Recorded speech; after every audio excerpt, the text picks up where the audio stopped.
అలానే విశ్వేశ్వరరావు. ఎలినో ఎఫెక్ట్ మీద ఇప్పుడు ఐక్యరాజ్య సమితి కూడా స్పందించింది. భారత వాతావరణ శాఖ కూడా స్పందించింది. దానికి కారణం ఏంటంటే సోషల్ మీడియాలో గత 2 రోజుల నుంచి బాగా వైరల్ అయినటువంటి న్యూస్ ఏంటంటే భారతదేశం నుంచి దక్షిణ కొరియా వరకు సుమారుగా 10,000 కిలోమీటర్ల విస్తీర్ణంలో దట్టమైనటువంటి మేఘాలు ఆవరించి ఉన్నాయి. దీంతో ఒక పెద్ద ప్రళయం రాబోతుంది అనేటువంటి ఒక వీడియో బాగా వైరల్ అవుతుంది. దాని మీద భారత వాతావరణ శాఖ స్పందించింది, అలాగే ప్రపంచ వాతావరణ సంస్థ కూడా స్పందించింది. అవి సోషల్ మీడియా న్యూస్, దాంట్లో వాస్తవం లేదు అని చెప్పి ఇస్రో ఇచ్చినటువంటి ఉపగ్రహాలని పరిశీలించాము, ఉపగ్రహ ఛాయాచిత్రాలని. వాటిలో మేఘాలు దట్టంగా విస్తరించి ఉన్నటువంటి మాట వాస్తవమే, కానీ అవి ఆకాశ మేఘాలు కానీ లేదంటే ప్రళయాన్ని సృష్టించేటువంటి మేఘాలు కానీ కాదు అని చెప్పాయి. కానీ ఇప్పటికి కూడా సోషల్ మీడియాలో 10,000 కిలోమీటర్ల విస్తీర్ణంలో ఉత్తర భారతదేశం నుంచి దక్షిణ కొరియా వరకు మేఘాలు వ్యాపించి ఉన్నాయి. ఇక్కడ ఏదో ఒక ప్రళయం ఊహించినటువంటి విధంగా రాబోతుంది అనేటువంటి ఒక ప్రచారం మాత్రం సోషల్ మీడియాలో జరుగుతుంది. దాన్ని నమ్మొద్దు అని చెప్పి ప్రభుత్వాలు చెబుతున్నాయి, వాతావరణ శాఖలు కూడా చెప్తూ ఉన్నాయి. అయితే ఇప్పుడు ఆ సోషల్ మీడియాలో వైరల్ అవుతున్న న్యూస్కి కొంచెం అనుగుణంగా గుజరాత్లో కేవలం కొన్ని గంటల వ్యవధిలో 1,200 మిల్లీమీటర్ల వర్షం పడింది. అది కుండపోత అందామా లేదంటే ఆకాశం చిల్లుబడింది అందామా అని అంటే, గుజరాత్లో ఆల్రెడీ ఇప్పుడు మీరు టీవీల్లోనో లేదంటే సోషల్ మీడియాలో చూస్తూ ఉన్నారు, మొత్తం మునిగిపోయింది గుజరాత్లో కొన్ని ప్రాంతాలు. 1,200 మిల్లీమీటర్లు, కేవలం 18 గంటల్లో 1,200 మిల్లీమీటర్ల వర్షపాతం కురిసింది. ఇక జమ్మూ కాశ్మీర్లో 1000 మిల్లీమీటర్ల వర్షపాతం కురిసింది. 1000 మిల్లీమీటర్ల వర్షపాతం చాలా తక్కువ గంటల వ్యవధిలో. అంటే మహారాష్ట్రలో కానీ మన ముంబైలో కురిసినటువంటి వర్షాలు కానీ లేదంటే గుజరాత్లో కానీ జమ్మూ కాశ్మీర్లో కానీ పడుతున్నటువంటి వర్షపాతం ఏదైతే ఉందో 1000 మిల్లీమీటర్లు, 1,200 మిల్లీమీటర్లు, 900 మిల్లీమీటర్లు, ఇలా ఇప్పుడు మనకు మహారాష్ట్రలో ముంబైలో పడింది. ముంబైలో 900 మిల్లీమీటర్లు పడింది చాలా తక్కువ గంటల వ్యవధిలో. సో దీన్నే సహజంగా లేకుండా అసహజమైనటువంటి రీతిలో ప్రకృతి మారిపోతుంది అని, ఇది మానవ తప్పిదం అని చెప్తుంది ఐక్యరాజ్య సమితి. ఎల్నినో అనేది రావడం అనేది కామను, ఇదేం కొత్త కాదు. గత 1980 నుంచి 10 సార్లు ఎల్నినోలు వచ్చాయి. దాంట్లో 7 సార్లు వర్షపాతం తక్కువగా ఉంది, దాదాపు 10 నుంచి 20% తక్కువగా ఉంది. ఇప్పుడు తీవ్రమైనటువంటి ఎల్నినో ఇది ఇప్పుడు మనం చూస్తుంది. గతంలో ఎల్నినోలు సాధారణమైనటువంటి ఎల్నినోలు, ఇప్పుడు తీవ్రమైనటువంటి ఎల్నినో, దాన్నే సూపర్ ఎల్నినో అని అంటున్నారు. ఇదే చెప్తుంది ఐక్యరాజ్య సమితి. ఎందుకు చెప్తుంది? మానవ తప్పిదం కారణంగా పర్యావరణ సమతుల్యత లోపించింది, వాతావరణంలో కాలుష్యం పెరిగిపోయింది. దీన్నే గ్లోబల్ వార్మింగ్ అని అంటున్నారు. గ్లోబల్ వార్మింగ్ ఇది ఐక్యరాజ్య సమితి ఉపయోగించినటువంటి పదం తాజాగా వాతావరణ బులెటిన్లో. ఈ గ్లోబల్ వార్మింగ్ అనేది సూపర్ ఎల్నినో రూపంలో మనకి వస్తుంది. దీని కారణంగా రాబోయేటువంటి రోజుల్లో ప్రపంచంలో ఖచ్చితంగా ఒకవైపు అనావృష్టి, ఇంకొక వైపు అతివృష్టి ఉండే అవకాశం ఉంది అని చెప్పి చెప్తుంది. ఆల్రెడీ ఇప్పుడు తాజా బులెటిన్లో కూడా అదే చెప్పింది. అది ఏదైతే తాజా బులెటిన్లో చెప్పేదో అలాంటి ఛాయలు ఇప్పుడు కనిపిస్తూ ఉన్నాయి మనకి. అదేం చెప్తుంది? అమెరికా అతివృష్టితోటి మునిగిపోతుంది, హరికేన్స్ వస్తాయి, అమెరికా పరిస్థితి అతివృష్టిలో ఉంటుంది. ఆసియా, ఆస్ట్రేలియా, ఆఫ్రికా ఈ దేశాలు, ఈ ఖండాల్లో ఉండేటువంటి దేశాలేమో అనావృష్టితోటి వర్షాభావంతో పంటలు పండవు అనేటువంటి విషయాన్ని ఐక్యరాజ్య సమితి తాజాగా విడుదల చేసిన బులెటిన్లో చెప్తుంది. దానికి కారణం ఏంటి? పసిఫిక్ మహాసముద్రంలో రోజు రోజుకి నీరు వేడెక్కుతుంది, ఆ వేడిని వాతావరణంలోకి పంపిస్తుంది పసిఫిక్ మహాసముద్రం. ఆ కారణం చేత ఎల్నినో మరింత బలపడుతుంది. గతంలో ఎప్పుడు కూడా ఇంత వేడిమి ఉన్నటువంటి ఎల్నినో లేదు. గతంలో 2.65 అనేది రికార్డు. 2.65 డిగ్రీ సెంటిగ్రేడ్ అనేది గత ఎల్నినోలు వచ్చిన సందర్భంగా రికార్డు స్థాయిలో ఉంది. కానీ ఇప్పుడు దానికి మించి ఒక డిగ్రీ యాడ్ అయింది. అంటే 3.65 డిగ్రీ సెంటిగ్రేడ్కి ఇప్పుడు పసిఫిక్ మహాసముద్రంలో ఉండేటువంటి వాటరు హీట్ని వాతావరణంలోకి వెదజల్లుతుంది. కాబట్టి ఎల్నినో మరింత బలపడుతుంది.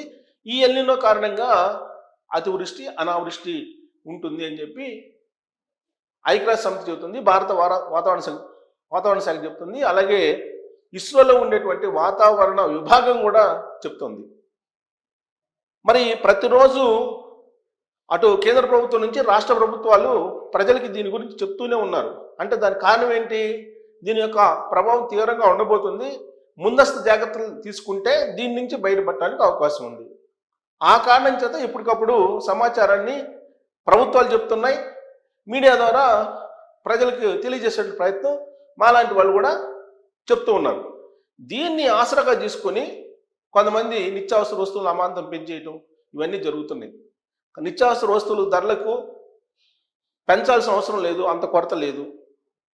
ఇప్పుడు ఆల్రెడీ ఆంధ్రప్రదేశ్లో రైస్ని ఉచితంగా పంపిణీ చేయడానికి, సరసమైన ధరలకు ఇవ్వడానికి రైతు బజార్లకి అలాగే రేషన్ షాపులకి సప్లై చేస్తూ ఉన్నారు. ఎందుకంటే బహిరంగ మార్కెట్లో 20 కేజీల బియ్యం బస్తా దాదాపు 200 నుంచి 300, 400 దాకా కూడా పెంచేశారు. రకాన్ని బట్టి మేలు రకమైనటువంటి దానికి ఎక్కువ రేట్లు పెంచేశారు. దీన్ని గమనించినటువంటి ఆంధ్రప్రదేశ్ ప్రభుత్వం మార్కెట్లోకి ప్రభుత్వ బియ్యాన్ని తీసుకొచ్చింది. అలాగే తెలంగాణ ప్రభుత్వం కూడా తీసుకురావాలి, భారత ప్రభుత్వం కూడా తీసుకురావాలి. 2 సంవత్సరాల పాటు మనకి బఫర్ స్టాక్స్ ఉన్నాయి. అంటే 2 సంవత్సరాల పాటు తిని కూర్చున్నా కానీ మన ఆహార ధాన్యాలు తరగవు. ఇది వాస్తవం. కానీ కొంతమంది రేట్లు పెంచేస్తున్నారు. అందుకే ప్రభుత్వాలు ఇప్పటికిప్పుడు అలర్ట్ చేస్తూ ఉన్నాయి. అలాగే నీటి ఆధారిత పంటలు వరి కానీ చెరకు కానీ ఇలాంటివి, మొక్కజొన్న ఇలాంటివి కొన్ని తగ్గించుకోండి, ప్రత్యామ్నాయంగా జొన్న ఇలాంటివి వేయండి, జొన్న సజ్జ రాగులు ఇలాంటివి ఆరుతడి పంటలు వేసుకోండి అని చెప్పి రైతాంగానికి అలర్ట్ చేస్తూ ఉంది ప్రభుత్వాలు. అయితే ఒక డేటా ప్రకారం ఇప్పటి వరకు ఉన్నటువంటి పరిస్థితులు ఏంటి, గతంలో గ్లోబల్ వార్మింగ్ వచ్చినప్పుడు ఎలా ఉండేది అని అంటే కొన్ని సందర్భాల్లో ఎల్నినో ప్రభావం నీరు గారిపోయేటువంటి అవకాశం ఉంది. ఎప్పుడు హిందూ మహాసముద్రంలో డైపోల్ అది కనుక పాజిటివ్ ఉంటే హిందూ మహాసముద్రంలో అది పాజిటివ్గా కనుకుంటే ఎల్నినో బలహీనపడుతుంది. ఇలాంటి సందర్భం గతంలో మనం చూసాం. మరి ఇప్పుడు అలాంటిది ఉందా అంటే లేదు. ఎల్నినో సూపర్ ఎల్నినో అనేది బలంగా ఉంది. హిందూ మహాసముద్రంలో డైపోల్ పాజిటివ్గా ఉన్నప్పటికి కూడా అది బలహీనపడదు అని చెప్పి చెప్తూ ఉన్నారు. మనకి ఎల్నినోలు వచ్చినప్పుడు సాధారణ ఎల్నినో అయితే కనుక 10 నుంచి 20% వర్షపాతం తక్కువగా ఉంటుంది. తీవ్రమైనటువంటి ఎల్నినో అన్నప్పుడు మనకి తీవ్రమైన ఎల్నినో ఎప్పుడు వచ్చిందంటే 2002, 2009, 2015, 2023 ఈ సంవత్సరాల్లో ఎల్నినో వచ్చింది. వర్షపాతం లోటు ఎంత 15 నుంచి 25% వరకు, ఆయా ప్రాంతాల్లో 25% వరకు కూడా వర్షపాతం తక్కువగా నమోదైంది. కాబట్టి ఇప్పుడు ఎల్నినో కారణంగా 30 నుంచి 40% వరకు కూడా వర్షపాతం తక్కువగా నమోదయ్యే అవకాశం ఉందని చెప్పి అంచనా వేస్తున్నారు. అంటే ఓవరాల్గా సాధారణంగా ఇప్పుడు ఎల్నినో కారణంగా జూన్ నుంచి సెప్టెంబర్ వరకు పడాల్సినటువంటి జూన్ నెలలో పడాల్సినటువంటి వర్షపాతంలో దాదాపు 30 నుంచి 40% తక్కువ పడింది. అయితే ఒక ఆశాజనకమైన విషయం ఏంటంటే 1997 తీసుకుంటే ఆ సంవత్సరంలో ఎల్నినో ఏర్పడింది. ఆ ఎల్నినో ఈ ఇండియన్ ఓషన్లో ఉండేటువంటి పాజిటివ్ డైపోల్ కారణంగా బలహీనపడి వర్షపాతం ఇచ్చింది. మరి ఇప్పుడు కూడా అలాంటి పరిస్థితి ఏర్పడుతుందని చెప్పి ఒక చిన్న చిగురు ఆశ. కానీ అది సాధ్యం కాదని చెప్పి వాతావరణ శాఖ చెప్తుంది, అంతర్జాతీయ వాతావరణ సంస్థ చెప్తుంది, ఇక్కడ వాతావరణ శాఖ కూడా చెప్తుంది, అలాగే ఇస్రో చెప్తుంది, నాసా కూడా చెప్తుంది ఉపగ్రహ ఛాయాచిత్రాలను పరిశీలించిన తర్వాత. అయితే ఇప్పుడు వర్షపాతం తీసుకుంటే కనుక మనకేమో దాదాపుగా నైరుతి ఋతుపవనాలు 80% వర్షాలను విస్తారంగా ఇస్తాయి భారతదేశానికి. కానీ ఈసారి ఈ వర్షపాతం విచిత్రంగా ఉంది. వర్షపాతం ఏమో మనకి 30-40% తగ్గింది సగటున అని చెప్పి లెక్క చెప్తున్నారు. కానీ ఈ 30-40% తగ్గినటువంటి సగటు వర్షపాతం కాస్త ఇప్పుడు ముంబైలో ఇటీవల పడినటువంటి 900 మిల్లీమీటర్ల వర్షపాతం, ఇప్పుడు గుజరాత్లో పడినటువంటి 1200 మిల్లీమీటర్ల వర్షపాతం, అలాగే జమ్మూ కాశ్మీర్లో పడినటువంటి 1000 మిల్లీమీటర్ల వర్షపాతం, వీటిని కనుక తీసుకుంటే ఈ 40% 30% సగటు కాస్త 10%కి వెళ్ళిపోతుంది. కానీ పర్టికులర్ ప్రాంతంలో మాత్రమే వర్షం నమోదవుతుంది, మిగతా ప్రాంతాల్లో వర్షపాతం ఉండదు. అందుకే కరువు ఛాయలు, కరువు ఉంటుంది అని చెప్పి అంతర్జాతీయ వాతావరణ సంస్థ చెప్తూ ఉంది. అలాగే వాతావరణ శాఖ కూడా చెప్తుంది, కేంద్ర రాష్ట్ర ప్రభుత్వాలు చెప్తున్నాయి. ఎప్పటికప్పుడు సమీక్ష సమావేశాలు ఏర్పాటు చేసి ప్రజల్ని ఈ కరువు నుంచి గట్టెక్కించడానికి ప్రయత్నాలు అయితే చేస్తూ ఉన్నారు. సో కాబట్టి వర్షాలు పడుతున్నాయి అనేటువంటి భ్రమల నుంచి బయటికి రండి అని చెప్తుంది వాతావరణ శాఖ. ఇప్పుడు పడుతున్నటువంటి వర్షాలు కారణంగా భూగర్భ జలాలు పైకి రావు, ఎందుకనంటే ఎక్కడో ఒక పర్టికులర్ ప్రాంతంలో పడుతుంది. సో దాని కారణంగా భూగర్భ జలాలు పెరగవు, కాబట్టి మంచినీటి కొరత ఏర్పడే అవకాశం ఉంది. మెగా సిటీస్, హైదరాబాద్ లాంటి సిటీస్ కానీ, లేదంటే బెంగళూరు లాంటి సిటీస్ కానీ, చెన్నై లాంటి సిటీస్ కానీ నీటి ఎద్దడి ఉంటుంది. ప్రత్యేకించి హైదరాబాద్కు నీటి ఎద్దడి ఉండే అవకాశం ఉందని చెప్పి కేంద్ర రాష్ట్ర ప్రభుత్వాలు చెప్తూ ఉన్నాయి.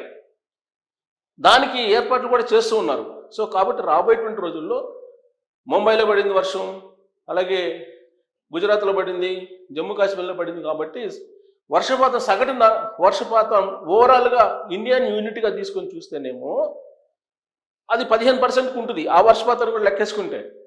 కానీ మనం రాష్ట్రాన్ని యూనిట్గా తీసుకుంటే దాదాపు 30-40% సగటు వర్షపాతం కంటే తక్కువ ఉంది. ఇంకొన్ని ప్రాంతాల్లో తీసుకుంటే రాయలసీమ, ఆంధ్రాలో రాయలసీమ అలాగే ఉత్తరాంధ్రలో తీసుకుంటే ఇంకా ఎక్కువ ఉంది, దాదాపు 59% సగటు కంటే తక్కువ ఉంది. అదే తెలంగాణను యూనిట్గా తీసుకొని చూస్తే కనుక అది ఇంకా ఎక్కువ ఉంది, 35% దాకా సగటు వర్షపాతం లోటు ఉంది. సో కరువు ఛాయలు అయితే క్లియర్గా ఉన్నాయి. ఈ కరువు నుంచి బయట పడేటువంటి క్రమంలో రకరకాలుగా ప్రచారాలు జరుగుతున్నాయి. రాకాసి మేఘాలు వచ్చేస్తున్నాయి, ప్రళయం వచ్చేస్తుంది అనేది. దీంట్లో వాస్తవం లేదు అనేది వాతావరణ శాఖ చెప్తుంది. ఎల్నినో కారణంగా ఖచ్చితంగా ఎఫెక్ట్ అయ్యే అవకాశం ఉంది, కరువు వచ్చే అవకాశం ఉంది, ఆహార ధాన్యాల కొరత వచ్చే అవకాశం ఉంది అని చెప్తున్నారు. అలాగే ఆర్థిక పరిస్థితులు తారుమారులయ్యే అవకాశం ఉందని చెప్తున్నారు.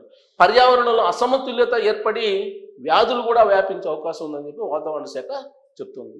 సో దీన్ని బట్టి ప్రభుత్వాలు చెప్పేదానికి అనుగుణంగా మనం నడుచుకుంటే ఈ కరువు నుంచి బయటపడతాం, లేదంటే కరువు కోరల్లో చిక్కుకునే ప్రమాదం ఉంది. మరి వాళ్ళు చెప్పేది నమ్ముదామా లేదా? దీని మీద మీరు కామెంట్ చేయొచ్చు. Thank you.